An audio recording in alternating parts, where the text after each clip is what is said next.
Hi, I'm Jeff Mann. I'm a senior security consultant in QSA at a company called Online Business Systems by day. I also moonlight as a podcaster. I've been a co-host on a show called Paul's Security Weekly for the last 8 or 9 years.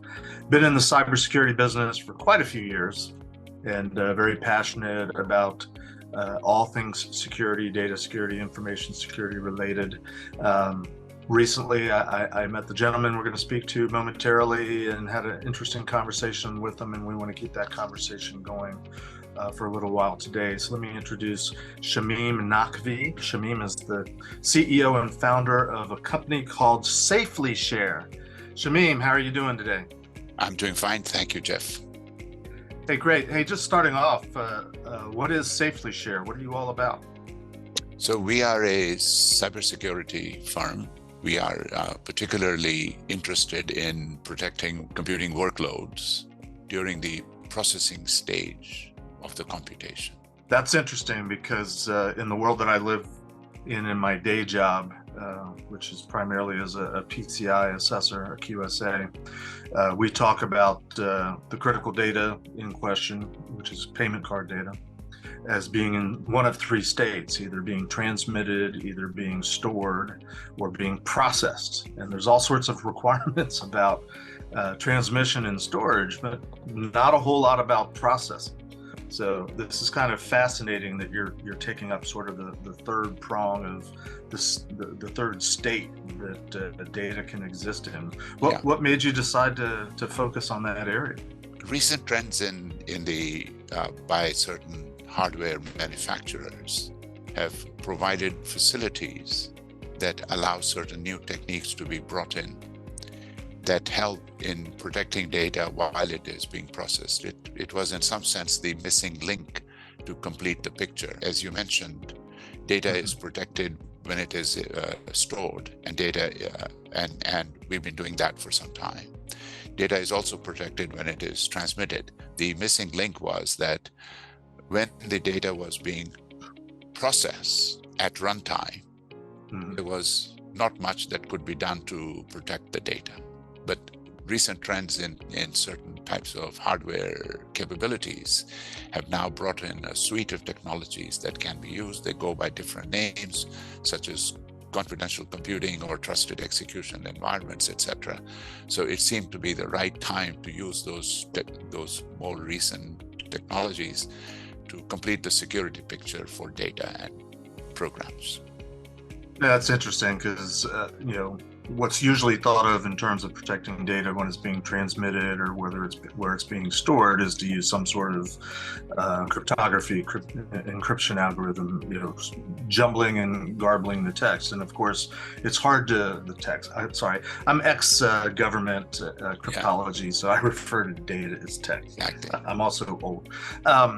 But the data, it's generally hard to use if you can't read it and you can't make anything out of it. And of course, there's been a trend recently. I've had a few conversations with folks that are trying to come up with and commercialize or monetize something called homomorphic encryption. I'm assuming that's not what you're doing here. Can you distinguish very briefly between what you're doing and things like that? Yeah, homomorphic encryption is a technique that has been known for 2 or 3 decades, and it's in some sense also has been called the holy grail of cryptography in some sense, or security. I thought the holy grail was quantum computing, but well, it depends on who you talk to, right? Right. Or there could be multiple holy grails, But in the case of homomorphic encryption, the basic idea is that you never decrypt. Right. You only encrypt the text or the data, and you never have to decrypt.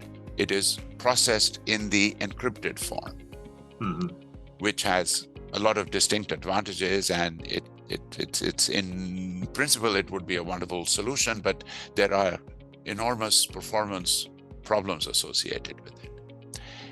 And as an old-time cryptographer, it's just anathema to think that you can somehow extract meaning out of the data that you're trying to protect through encryption in the first place. But we could go off on that tangent, but so that's not what you're doing. You're It's processing data in the clear. It's readable, but it's you've created it. We're not processing it in the clear. Right. What we say is that data is encrypted at all times, stored, transmitted. It is always encrypted, except during the processing stage when it is brought into what we call a secure enclave.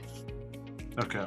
And once it is brought into the secure enclave, the secure enclave has the capability bestowed upon it by the underlying hardware to decrypt the data. Right. And allow the processing to happen as long as it remains inside the secure enclave. And when the computation ends and the data has to be outputted or the result has to be sent out of the secure enclave, it is re-encrypted and sent out. So it comes in encrypted, it goes out encrypted, it is only decrypted inside this secure enclave, where the capability to decrypt is entirely dependent on the laws of physics, or as sort of embodied in the hardware capability of the secure enclave. Yeah, after we spoke a couple weeks ago, I was talking to some of my colleagues, co-workers, about your company and what you're trying to do, and somebody made a comment, oh, it's like an online SCIF. SCIF being an old DoD term for secure, sensitive compartmented information facility. So I used to work for the DoD. We used to go into bunkers and locked rooms deep in the bowels of buildings, and all sorts of thick concrete walls and copper cladding to protect against what we used to worry about in terms of what was called tempest, emanation, leakage. The old monitors and the computers in the old days, they used to broadcast 100 feet. It's probably classified, but so you're sort of creating an electronic SCIF. I assume it's you're probably putting it in the cloud, so it's reachable from anywhere, regardless of who your clients are. Right. In a sense, what has been made possible by these trusted execution environments is that an application program running on a cluster of computers can ask the hardware to create what you are calling a SCIF on demand. Right. So the SCIF in this sense is also called a secure enclave. But let's call it a SCIF. It's a nice sounding term. So the SCIF is in some sense created by the application program, but it is a encrypted piece of memory, region of memory, that is not accessible by any other process on that machine, including the hardware of that machine, including the supervisory programs of that machine, the boot programs of the machine, the OS, the kernel, the VM. No other process on that machine, supervisory process, application process, can access that region of memory. Only your application with its credentials can access that piece of memory. So whatever you as an application put inside that SCIF, secure enclave, is only accessible by you. So you can think of your data or your program that is manipulating the data residing in this isolated and protected environment inside this machine. And when the processing ends, that protected memory goes away and you have a pristine machine again. So it's the creation of a SCIF or a secure enclave on demand for the purpose of doing a computation, bringing in the data, decrypting it within that region of memory using keys. By keys, I mean decryption keys that are only provided to programs within that SCIF, and those keys never leave that SCIF. They come within the SCIF by the hardware, and they don't ever leave. So nothing comes out of the SCIF. So you're solving the problem of that third state of data. Which is understandable as a problem for anybody, any organization. But is it fair to assume that you had sort of somebody in mind, or I hate marketing terminology, but use case. Did you have a specific use case in mind when you started developing this technology? Well, my particular passion is the privacy of data and personal data, and there are lots of examples. You mentioned the credit card, so Yep. financial data has lots of personal types of information in it. Sure. Healthcare data, if you talk to any user in the world, they would like to protect their healthcare data, etc. So firms today deal and collect large amounts of healthcare data, financial data. Corporations have a lot of confidential and sensitive data. And workloads that contain this type of confidential and sensitive data are the norm and not the sort of exception anymore. So therefore, it is a passion of mine and I believe strongly that in the next 2 to 3 years, this notion of computing using secure enclave technologies or trusted execution environments is going to be mainstream rather than just sort of something that we are trying to think about nowadays. Gotcha. At the risk of getting a little bit too geeky in the cryptography, I'm just a couple brief questions at a high level. Assuming that the data that you're securing while being processed is also being transmitted, is also being stored, are you integrating with existing encryption algorithms that a company might already be using? Are you a distinct and separate encryption algorithm, or do you have the option of sort of providing all things to all states? No, we believe How that does that work?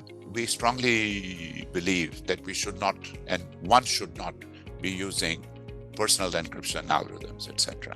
We depend on standardized, generally available, publicly available types of encryption algorithms, ones that in particular are supported by NIST, the National Institute of Science. Because then the attack surfaces and the attack vectors for those and the attack characteristics and the failure rates, etc., are known.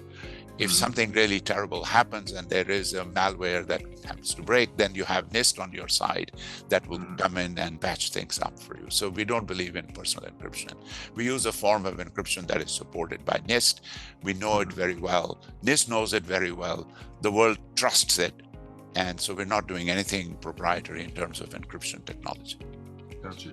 Are you relying on public key cryptography or more traditional? Secure enclave technology uses public key cryptography as a basic infrastructure tool. I mentioned a few times that the hardware in confidential computing and trusted execution environments generates the keys, by which I was actually referring to public key cryptographic systems. What has happened in recent times is that the hardware manufacturers have started to build into the CPU instruction sets as well as chipsets, etc., the public key cryptography capabilities themselves. So the hardware is using it. We ask the hardware to generate the keys on demand, and that is what we use to carry out the computation. And I would assume this is all sort of seamless to the user or the application that's the application initiating the process. Yes. It's an application level program. You write your application in a standard way. There is no special programming or a particular virtual machine model or an abstract computational model. You write your Python code or your Go code or your Java code the way you would write it normally. Gotcha. So Shamim, in terms of extending the idea of the use case, given that you're offering this in the cloud, and one of the issues with data, at least a couple of years ago, we used to call it big data, and that term has kind of gone out of popularity. But data exchange, data sharing, data transfer, especially like in the healthcare, sort of the idea of data portability. I'm assuming since you're cloud-based, you can handle that, but can you tell us a little bit about how that works? Yes. Let me go back to the word you used, SCIF. When you were talking about a SCIF, you meant this standalone entity Right. that people in the defense part of the world use. Right. And we made the analogy with secure enclaves. The one difference between SCIFs and secure enclaves is that a secure enclave is not a single entity. Gotcha. You can have a series of these interconnected things. It could be a maze of them. So they could all be sort of arranged as a directed acyclic graph, so that the computation can start in one secure enclave and then be transmitted to another secure enclave, or the results or some other asset, a code asset or a data asset could go from one secure enclave to a second secure enclave. And in particular, you and I could be different corporations, and we could have a series of interconnected SCIFs, or secure enclaves, I should say. And your code and data assets are in your secure enclave, and my code and data assets are in my secure enclave. And to share it, I could send you a code asset or share with you a code asset from my secure enclave to your secure enclave. And it comes out of my secure enclave in a completely encrypted fashion, and goes from my enclave in a secure fashion to your enclave, where it could be processed by you. So in that way, sharing becomes a secure enclave sharing phenomenon, right? Where we are using our secure enclaves to send and receive shared code and data assets, and then we can compute with them. Furthermore, what we can do is that there is a notion in secure enclave technology called a measurement, in which a code asset that I share with you can only be used with a particular data that is predetermined. So you cannot use it to make an arbitrary computation. Your data could only be processed by a code asset that is designated for it and predetermined. So there is this cryptographic link between the code asset and the data asset that says only this application can process this data, and vice versa. This data can only be processed by this code asset. So when I share a code asset with you, it could be a machine learning model, for instance, then you can only use it on data that it is designated for. And so this is data and code sharing, along with an attached policy, a constraint that limits what workloads it can be used in. And therefore, you cannot use it arbitrary ways. When I share something with you, you are still constrained to follow the policy constraints that I impose on the shared object. So, in summary, secure enclaves can be a series of interconnected, as a directed acyclic graph, arranged as a series of interconnected secure enclaves, in which code and data assets can move in a secure fashion from one enclave to another. And the policies that you attach to the shared assets can be implemented by the secure enclaves where those assets are sent and shared with. Well, it's really exciting that you're tackling what's been sort of ignored for so many years, and that's how to protect data while it's being processed. You know, that's been an issue in the PCI world. There's been quite a few rather egregious breaches because credit card data was stolen while it was being processed, while it was in memory. So it's great that you're doing this. Definitely check out SafeLiShare. Shamim, thanks for having this discussion today. Thank you very much, Jeff. I enjoyed talking to you. Great, thanks.